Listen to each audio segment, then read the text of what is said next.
Hello, good afternoon. Welcome to Communities Live here on Sheffield Live 93.2 FM. Chris Zanelli here. We have Gladiator star Montell Douglas.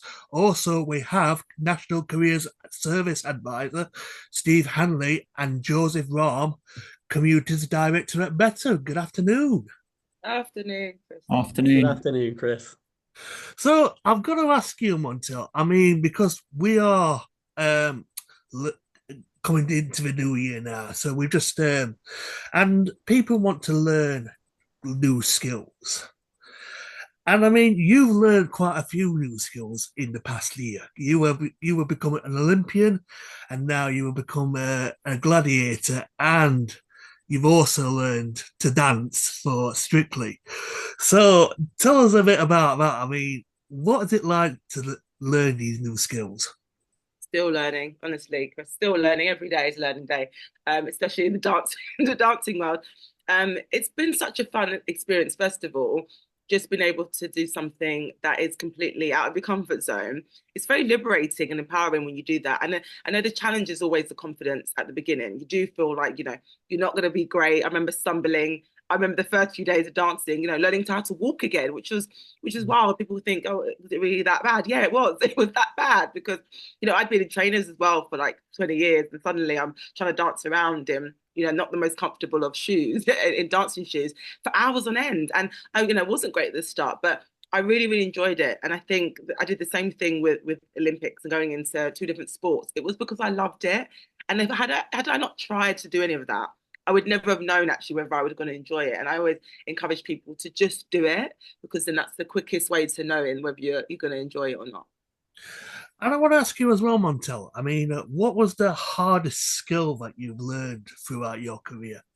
Oh, the hardest. Do you know what? Actually, the hardest skill for me probably wasn't even like the physical stuff. And I say that because we're not just talking about the campaign of brain gains and you pushing yourself with your learning health, pushing what you're doing away from your physical health. I think for me it was balancing those things and still actually pushing myself in other areas. I mean, even up until last year, I was doing my masters, so I'm on my third degree. So I'm not shy to doing physical stuff, but also pushing myself away from that. And it's because I really just like I love to learn. I actually am a bit of a nerd. I do really love to learn new skills because I know the feeling that you get from being able to do that, and also the opportunities that arise once you get that. You upskill yourself not just in career wise, but personally. I, I completely get what you mean. I mean, I've been in this job for nearly over 10 years now, and I'm still learning, and I still want to learn. And it's amazing how much you gain new things as well from the years. And you think you completed everything, but you haven't. You're still learning, which is great. And I want to ask, I mean, as well, Montel. I mean, if there was any other skill that you would love to have, what would it be? So for me, this year, I'm committing actually myself to learning BSL, British Sign Language. I picked it up actually in lockdown, and everyone was inside and upskilling themselves. And I said, what, I love languages. I've always wanted to communicate with other people because I do meet a lot of people from different walks of life. I was working with the voluntary sector. I was working with lots of different disabled people. I was working with people that were deaf and hearing impaired, and just the disconnect and being able to tap into ways of communication was really special. Something that I really loved. And I've got my best friend's mum; she's deaf. One of my closest friends was hooked to implant. Jodie, she's deaf as well, and just being able to tap into that, I think it really opens up your life into how you can experience life. So I've always loved it, and I think that's for me. I've made that my learning skill for the year. I'm going to really tap back into it and commit to just bridging that gap. Thank you very much, Montel. Steve, so you are a career service advisor. So, I mean, to our listeners at home who want to gain new skills, what advice would you give to our listeners? Thanks, Chris. Firstly, I'd say stretch yourself, go for it. There's so many courses and opportunities out there. There's something for everyone, whether it's just a short course to improve maths, English, IT skills, right up to apprenticeships and degrees and so forth. And it's having that confidence. It can be scary at first, Mhm. but there's support out there.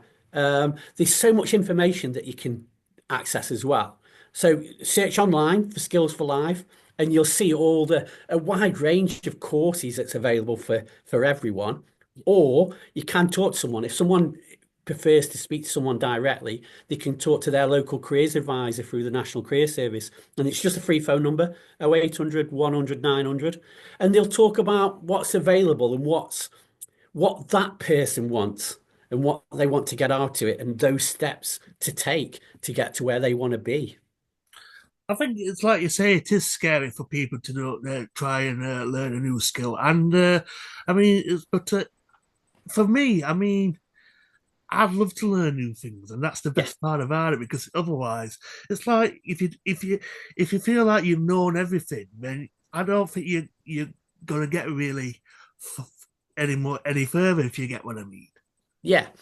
And I know Joe will be talking to you about the better gyms, but part of this campaign this January is where we're linking up people at this time of year make those resolutions. They're gonna join a gym, they're gonna lose a few pounds. I know I need to lose a few pounds, and that's one of my resolutions.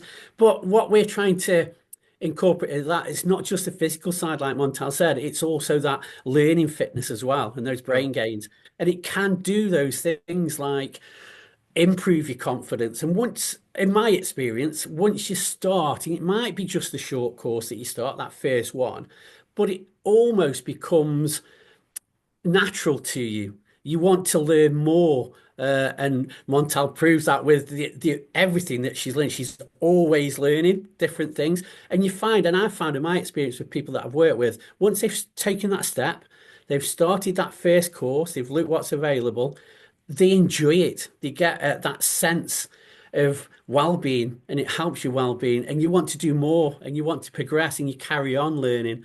And that's the point. It's lifelong learning. It doesn't matter about your age. It doesn't matter about your circumstance. There's something for everyone. And that's why Skills for Life have got such a wide variety of courses on offer. I agree, Steve. Thank you very much for sharing that with me, Steve. Joe, I want to talk about you are the communities director at Better. So tell us a bit more about Better, please. Yeah, Better's a charity enterprise. We operate leisure centres and gyms all across the UK, so 250 locations across the UK, and we're all about improving your health and well-being. So getting into the swimming pool, going for a swim, using the gym, just moving more and becoming healthy. And this campaign is about and mental health. It's also about your learning health. So you kickstart your health regime in January. Kind of set yourself a target. Why not also do that around your skills for life? And that's what the campaign's about. And also, the government Skills of Life is also joining you. So tell us about how that came together.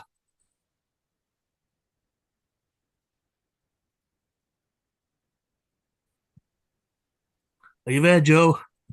Sorry, you cut out then, Right, Chris. sorry. So tell us about the government Skills for Life. So tell us a little bit more about that. How did that come together with Better? Well, Better's a staff-owned organisation, so we prioritise our staff, their development, their learning.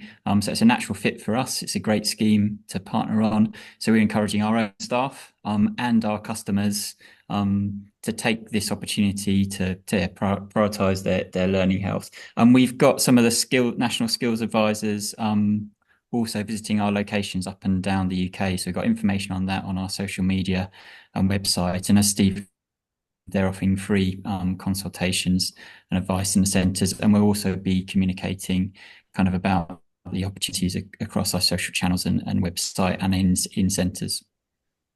And I mean, we're coming near to the end of the interview now. I mean, there's so much questions I've got to ask you, but unfortunately, we are quickly running out of time. So I would like to give the final word to all of you, really. What would you like to say to our listeners who is currently listening right now? But we'll start with you, Montell, first.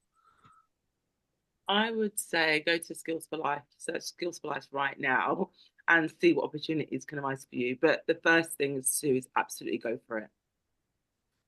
Steve? Yeah, same. Have a look at the Skills for Life online and go for it. There's something for everyone. And unless you try it, you'll never know where it can lead. And finally, Joe. Yep. Kickstart your health in January, and prioritize your health and well-being, but your learning health as well. And as the guys have said, search Skills for Life to do that. Montell, Steve, Joe, it's been an absolute pleasure. Thank you very much for your time. Thank you, Chris. And Happy New Year, by the way. Happy New Year.